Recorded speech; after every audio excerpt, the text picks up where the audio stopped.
Voltamos com a notícia de frente. Agora a gente volta a conversar com o repórter Oliveira Júnior, que vai trazer informações para a gente sobre a apresentação do estudo de revitalização do mercado municipal, que fica na região central de Cuiabá. Notícia boa, hein, Oliveira? É com você.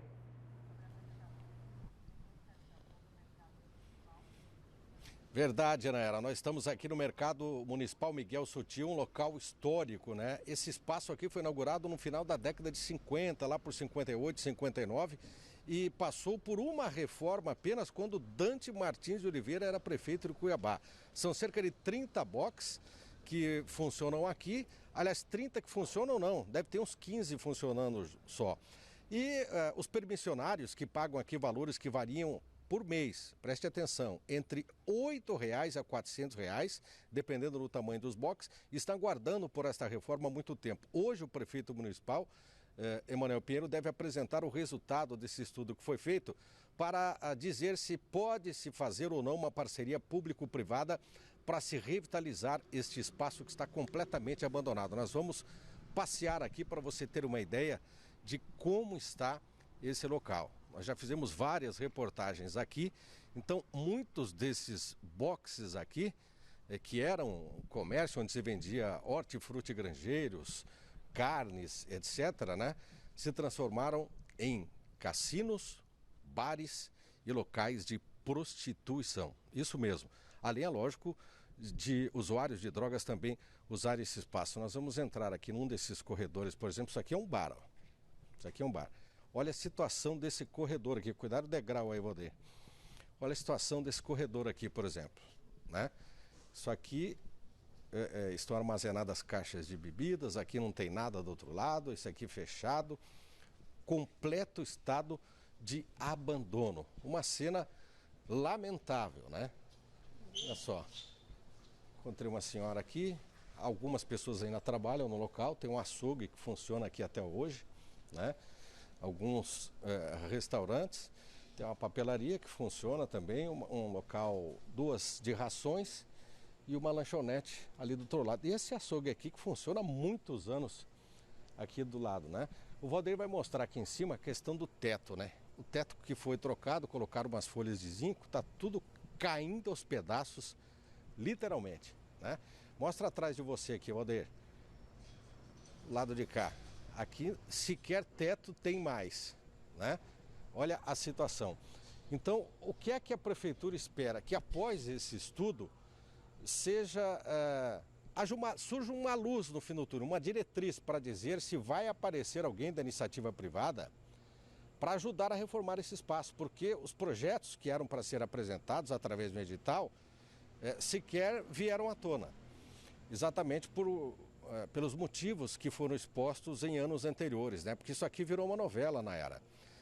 O problema é que muitos desses permissionários estão aqui há 20, 30 anos e eles não querem sair de qualquer jeito. Por exemplo, se a prefeitura decidir fazer uma PPP e aí esse parceiro impor que ele vai depois administrar alguns boxes e querer tirar esse pessoal daqui, então vai ser preciso um jogo de cintura muito grande, né, das partes políticas, né, das secretarias responsáveis, né, Secretaria de Agricultura de Cuiabá, que é responsável pela administração desse espaço, para negociar com esses comerciantes. Vamos dar mais uma passada aqui, Valdir, né?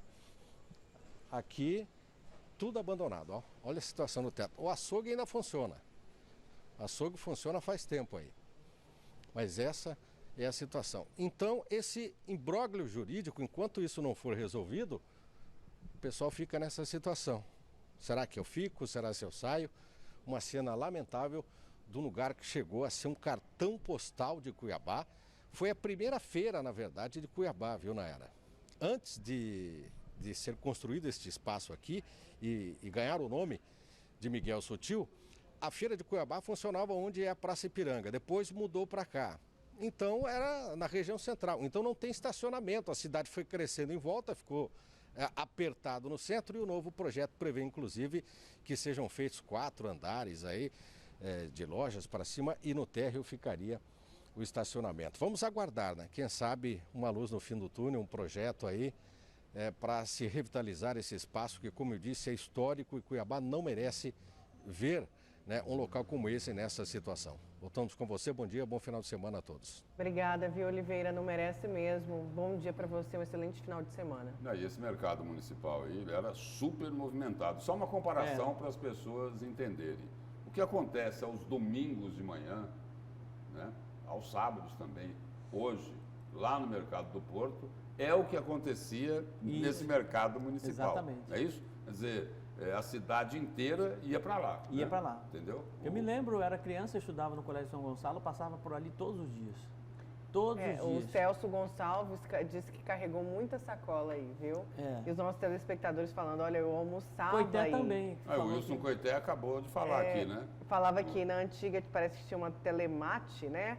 Quando eu É, trabalhava isso, na antiga isso, telemate, eu telemate. almoçava Aí aqui. a os nossos dúvida é o seguinte, ouvintes Wilson estão falando. Coité e Celso Gonçalves Já se trabalhavam em conheciam? dupla ou não? Essa é Não ia dar essa aí certo. é dúvida, Não não é ia isso? dar certo. Não ia dar certo. Não ia dar certo, né? Acho que não, viu? E era bem Boa. organizado, né? Era bem ajeitadinho. E o né? pessoal... É por causa das portas ali, né? Podia não dar certo Pra por causa passar, disso. né? É, porque... Aham, estamos falando da cabeça, entendeu? É, Para que o claro. telespectador entenda melhor, né? aham. E aí nesse mercado municipal, me lembro muito bem, na minha infância, tinha uma lojinha, Lúcio, que vendia... Uma lojinha que vendia alguns animais, assim. Pintinho. Pintinho, marreco, sabe? Coelhinho, preá. Eu levava tudo para casa. Levava tudo para casa, impressionante. Economizava o dinheiro do lanche que meu pai e minha mãe me davam, eu guardava e levava para casa esses animaizinhos. Olha, um Foi tanto que abandono meu pai aí. teve que fazer um mini zoológico para mim em casa, cercado, porque era tanto bicho, entendeu? Que eu levava para casa que, né? Enfim, né? Mas eu me lembro muito bem na minha infância eu passando por aí. Pois é, gente, que bom. Notícia que vai ter a revitalização. Bom, nós falamos aí de mercado municipal, né? Envolve prefeitura, né? Envolve Câmara, né? E eu falei agora há pouco aqui o seguinte, né? Antes do intervalo, de que roubar pode, dançar não pode, é isso? Trabalhar também não, viu? Pelo que eu tô porque vendo. é o seguinte, estão pegando no pé, mas pegando no pé, desde ontem, da vereadora Michele Alencar, né? Teve um vídeo aí que circulou aí nas redes sociais, né? Aí repercutiram, colocaram isso, aí teve gente criticando a vereadora, a Michele Alencar, mas espera aí, por que a crítica? É a dança que incomodou ou é a postura da vereadora Michele Alencar que está incomodando? E aí é o seguinte, os incomodados ficam estimulando que isso seja explorado de uma forma negativa, é isso? É isso, porque a notícia aqui é a seguinte, né? Após a repercussão da sua dancinha durante...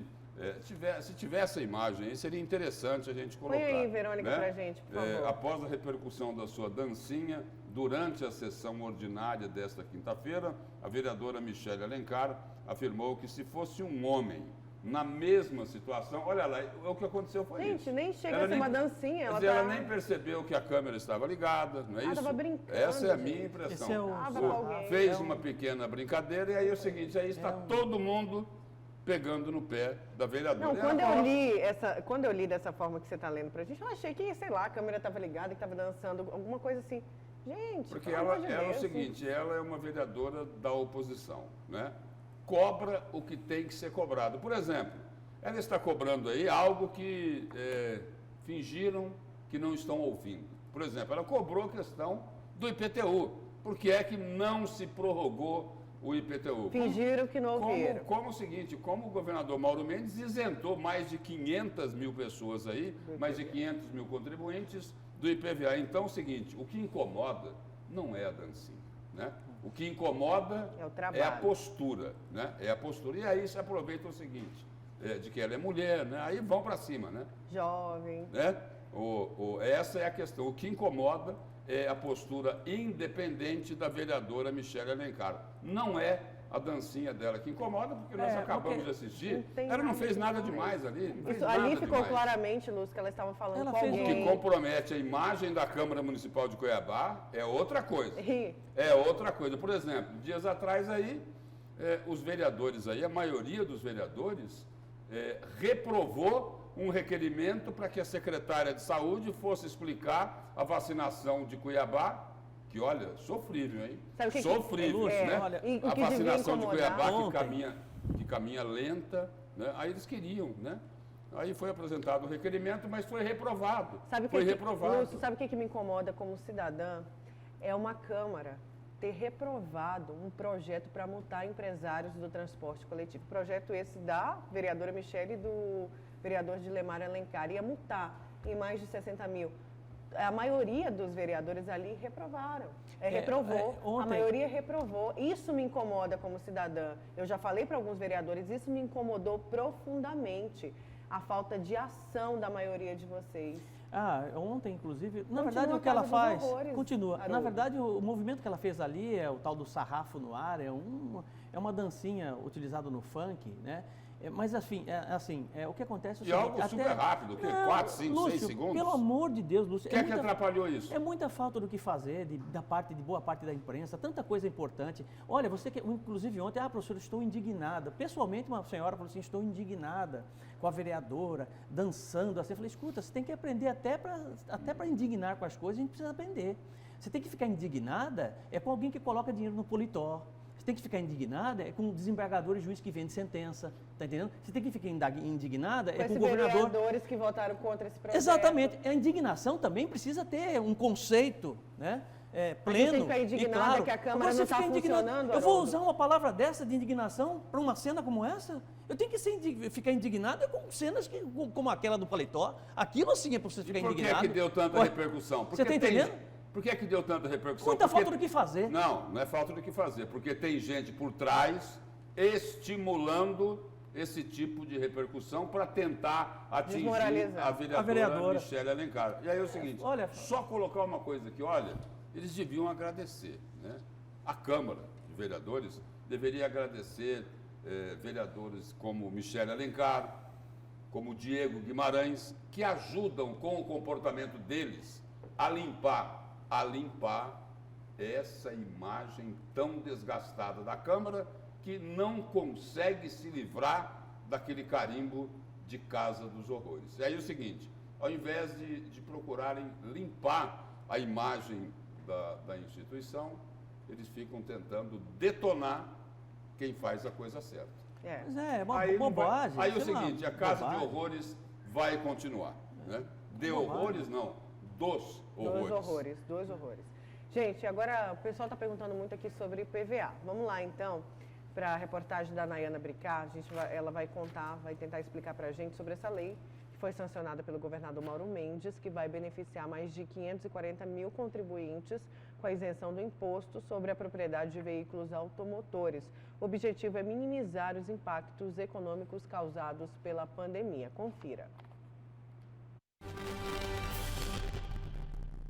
A lei será publicada ainda hoje no Diário Oficial do Estado e no total são mais de 500 mil IPVAs isentos este ano por conta da pandemia. O Fábio Pimenta é representante da Secretaria de Fazenda do Estado, está aqui com a gente. Fábio, desde que o governador anunciou essa isenção aí aos contribuintes, muitas dúvidas surgiram.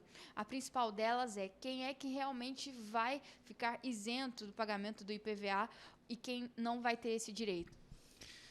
Bom, entendendo os efeitos da pandemia do coronavírus e quais os setores que estavam mais afetados, o governo então propôs esse projeto de lei, que foi aprovado na Assembleia Legislativa, contemplando bares, restaurantes, cantinas, hotéis, pousadas, empresas de transporte, de fretamento turístico, de transporte escolar, né? Também aquelas motocicletas até 160 cilindradas, motoristas parceiros de aplicativos, e aí tem um limite para o valor dos veículos, né? Até R$100 mil.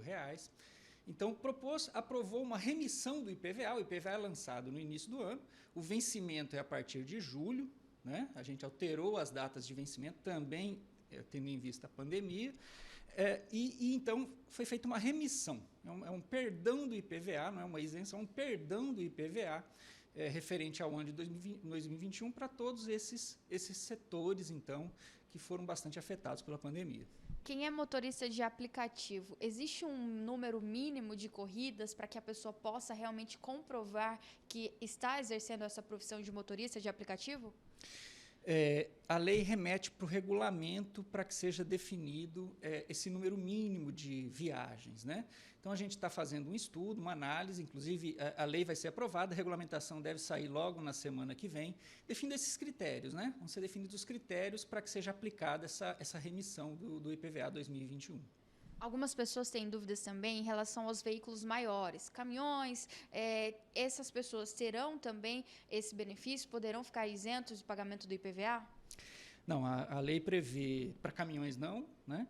Mas a lei prevê para ônibus, micro-ônibus, para aqueles casos de empresas de transporte turístico e também para transporte escolar. Certo. Já em relação às motocicletas, todas de até 160 cilindradas não precisam pagar. Isso, a motocicleta é um caráter objetivo, a motocicleta é de até 160 cilindradas, está no nosso cadastro, a gente vai lançar automaticamente o benefício da remissão.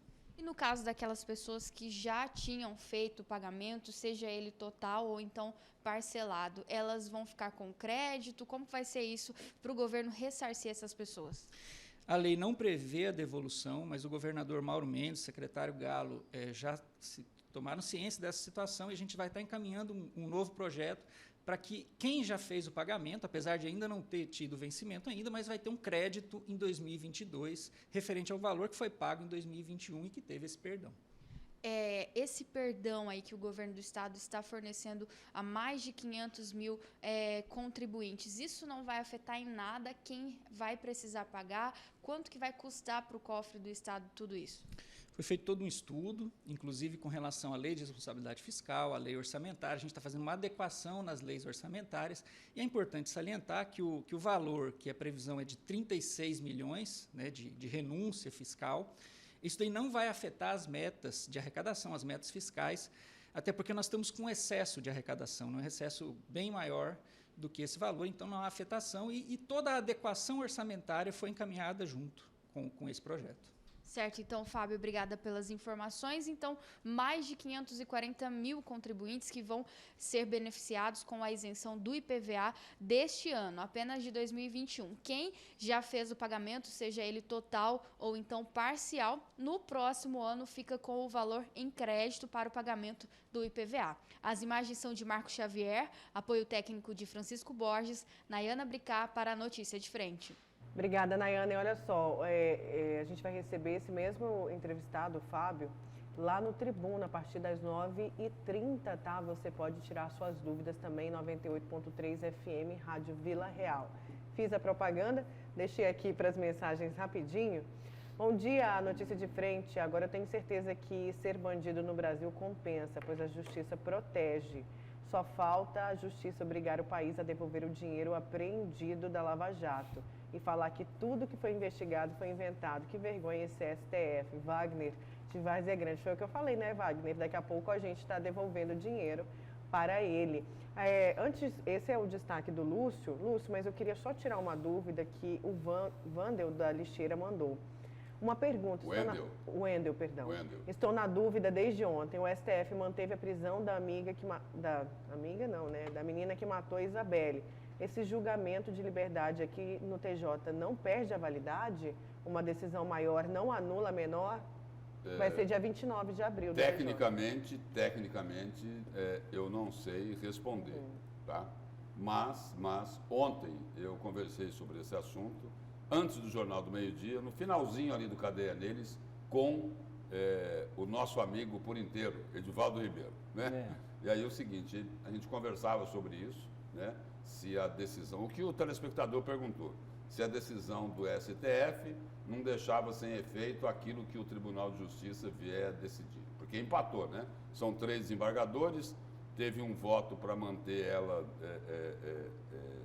recolhida, não é isso? Apreendida nessa unidade socioeducativa e teve um outro voto do desembargador, esse para manter ela lá na unidade socioeducativa, foi do desembargador Juvenal Pereira da Silva.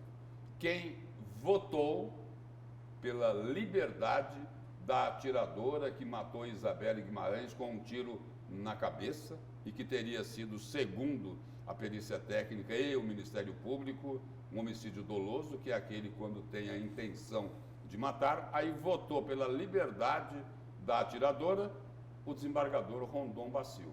E não terminou o julgamento porque o desembargador Gilberto Giraldelli, ele pediu vistas do processo. Aliás, é o seguinte, é um processo que corre em segredo de justiça, mas o fato todo mundo sabe o que ocorreu, já foi amplamente divulgado, né? Pelo menos o que disse a perícia policial. A morte da adolescente Isabelle Guimarães, todo mundo sabe o que ocorreu, as provas estão lá, né? Aí as pessoas perguntam, mas por que, hein, que o magistrado pediu vistas? É direito dele? Lógico, é direito dele. Mas por quê? Para quê? Pedir vistas desse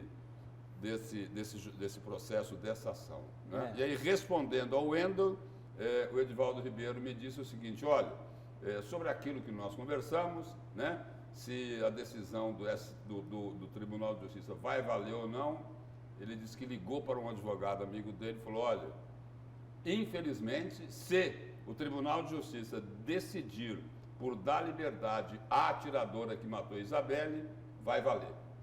Vai valer.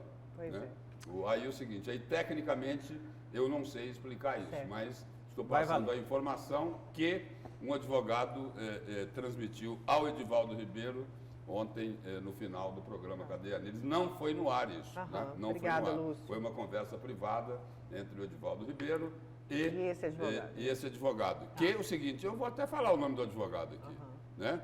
O grande criminalista Ricardo Monteiro.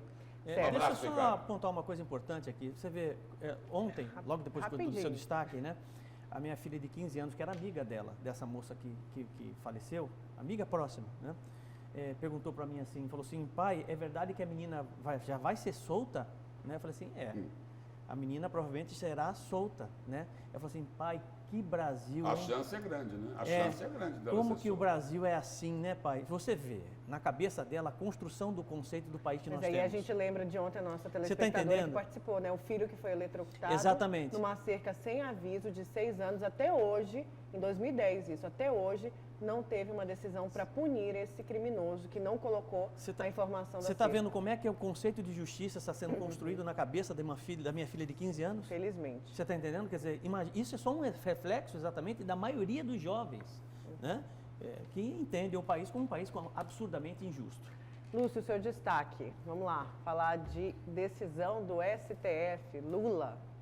O meu destaque é o seguinte, a bofetada na cara do povo brasileiro. Esse é o meu destaque, não é isso? E aí a notícia é o seguinte, por 8 votos a 3, o Supremo rejeita um recurso que buscava reverter a anulação das condenações do senhor Luiz Inácio Lula da Silva, né? E aí é o seguinte, eu vou complementar a chamada aqui. Nunca antes na história desse país teve uma bofetada como essa, né? Uma bofetada na cara do povo brasileiro. E a gente falava aqui agora há pouco, né? Corrupção pode, né? Roubar pode, é isso? Então tá. Continuando aqui, esse recurso aqui era da Procuradoria-Geral da República, né? Foi um recurso da Procuradoria-Geral da República questionando aquela decisão monocrática do ministro Edson Fachin, que tinha anulado, né? Sozinho ele tomou a decisão lá de anular as condenações do ex-presidente Lula, segundo ele, porque tem a questão técnica, né, a parte jurídica aí, mas não é isso que está sendo analisado. Não é isso que está sendo analisado. Ele ao anular as condenações de Lula, ele falou o seguinte, que Curitiba, né, a Justiça Federal de Curitiba, não tinha condições, não era competente para julgar o ex-presidente, porque a roubalheira não foi só na Petrobras. Mas foi na Petrobras, não foi? Foi. Não teve roubalheira lá? Não teve, só lá. Né? Mas aí, porque não foi só lá. Aí é o seguinte, aí Sérgio Moro não poderia ter condenado o ex-presidente Lula. Ou seja, é aquela velha conspiração que já vem há muito tempo, né? Entre os bacanas da República contra a Lava Jato, né? O negócio é o seguinte, eles querem enterrar a Lava Jato. Aí é um acordo da esquerda passa pelo centro e termina lá na extrema-direita, da extrema-esquerda para a extrema-direita. Bom, o recurso da PGR era o seguinte, pediu ao plenário para derrubar a decisão individual de Fachin e restabelecer as condenações e, com isso, a ineligibilidade de Lula.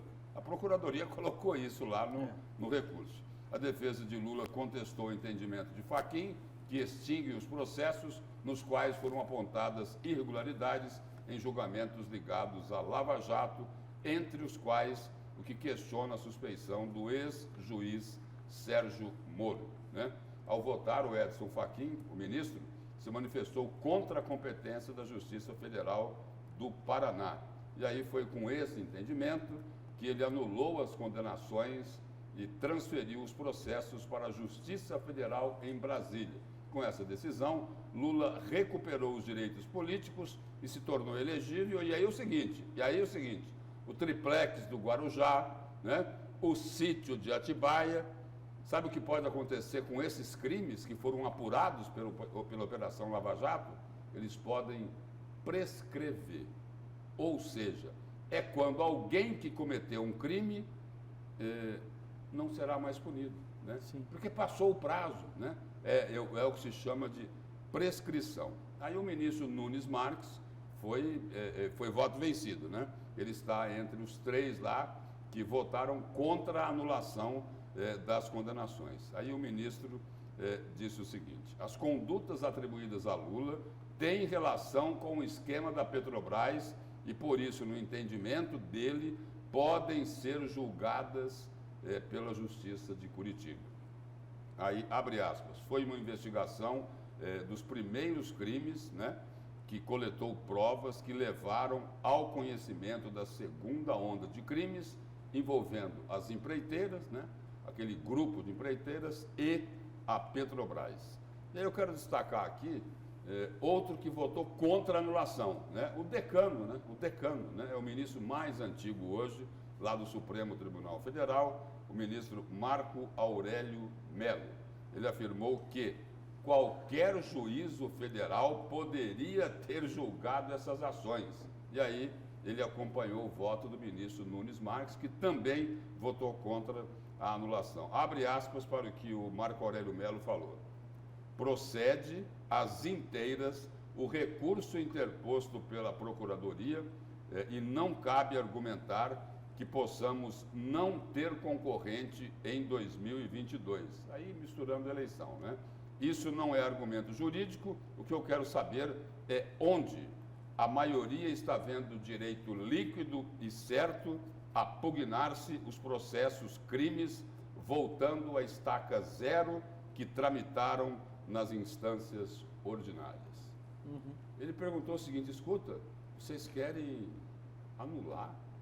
Vocês querem dar essa bofetada na cara do povo brasileiro? Ele não usou essas palavras, né? Mas o sentido é exatamente o mesmo. Ou seja, então, as condenações de Lula estão anuladas, né? Ele é elegível, pode se candidatar novamente. E aí o seguinte, a corrupção venceu de novo. Venceu, né? de novo. Vale a pena ser bandido. A corrupção venceu de novo, né? Como era aquele, o crime compensa, é isso? O crime compensa, vale a pena ser bandido. Teve roubo ou não teve roubo na Petrobras? O sítio de Atibaia é uma ilusão de ótica? Não, o sítio de Atibaia existiu, a propina existiu, a corrupção existiu. Espera aí, não teve o triplex, o elegante triplex do Guarujá? É lógico que teve, é lógico que teve. A Operação Lava Jato comprovou tudo isso. E agora é o seguinte, passados vários anos, eles vêm e falam, olha, o juiz Sérgio Moro não poderia ter julgado isso. É o quê? É para aliviar a barra do Lula. Daqui a pouco vão querer prender o Sérgio Moro, vão querer prender quem prendeu os ladrões. Não é isso? Exatamente. Essa é a questão. E devolver ainda o dinheiro, muitas vezes, né? Quer dizer, o que é muito pior. E o problema é o seguinte, eu vou só complementar o meu destaque aqui, citando outros casos, né? Só para complementar, o nosso telespectador, o Adilson, ele pergunta assim, Lúcio, pelo que eu entendi, o Lula foi beneficiado não por ser inocente, sim pela forma que foi condenado? Seria isso? Não se discutiu a inocência, né? Mas ele foi inocentado, porque as condenações foram anuladas. Ninguém falou que ele é inocente, mas anularam as condenações e os crimes podem prescrever. E aí é o seguinte, e aí ele vai ser inocente, né? Vai ser inocente. Aí vai chegar ali na frente, vai falar assim: nunca antes na história desse país tentaram fazer uma injustiça tão grande, mas o Supremo Tribunal Federal restabeleceu a verdade. É esse o discurso que ele vai fazer? É por aí, não é? É por aí. O seguinte, aí falou aqui em 2022. Muito bem. Aí o seguinte, aí tem o Lula de um lado, que teve as condenações anuladas. Aí o seguinte, aí agora vamos para um fato recente também. Polícia Federal confirma a troca de superintendente do Amazonas que pediu investigação de Salles, do ministro do Meio Ambiente, Ricardo Salles. Ou seja, o superintendente da Polícia Federal foi o responsável por uma apreensão gigantesca de madeira ilegal, né? Inclusive de áreas de propriedades que foram griladas. Aí o seguinte, ele colocou lá, que ele viu indícios de suposto beneficiamento de madeireiros ilegais na Amazônia, o que facilita a grilagem de terras na região norte. O delegado apontou a possibilidade de ocorrência dos crimes de advocacia administrativa, organização criminosa e o crime de obstar-se ou dificultar a ação fiscalizadora do poder público no trato das questões ambientais. O ministro Ricardo Salles foi lá vistoriar a madeira ilegal apreendida. Que beleza, não é? Aí é o seguinte, aí o superintendente lá, o ex-superintendente, mandou para o STF uma notícia crime para investigar o ministro. O que é que aconteceu com ele? Foi demitido. Foi demitido. Como fizeram lá no Rio de Janeiro. Lá no Rio de Janeiro é o seguinte, trocaram a superintendência da Polícia Federal naquela confusão lá, que teve lá com a saída lá do Sérgio Moro, né? Trocaram o superintendente da Polícia Federal no Rio de Janeiro. Por quê? É por causa da madeira ilegal da Amazônia? Não, não é por causa da madeira ilegal da Amazônia. É que lá no Rio estavam rachando a madeira. Era a rachadinha do senhor Flávio Bolsonaro, não é isso? E aqui em Mato Grosso, o ex-governador queria dizer como é que ele ia devolver o dinheiro que ele roubou. É isso. Ele e a quadrilha dele, né? Ou não quero mais devolver em espécie, não. Vamos aqui, ó, tem essas propriedades. É legal? Pode ser legal. Mas é moral? É moral isso? Por isso é o seguinte, esse é o sentimento da sociedade brasileira. Isso. Né? Que ela vive levando bofetada na cara. E a gente continua esse assunto com Haroldo, porque também é um complemento, né, o seu destaque, Haroldo. Daqui a pouquinho, após o intervalo, tem participação também do telespectador. Agora, às 7h10, a gente já volta.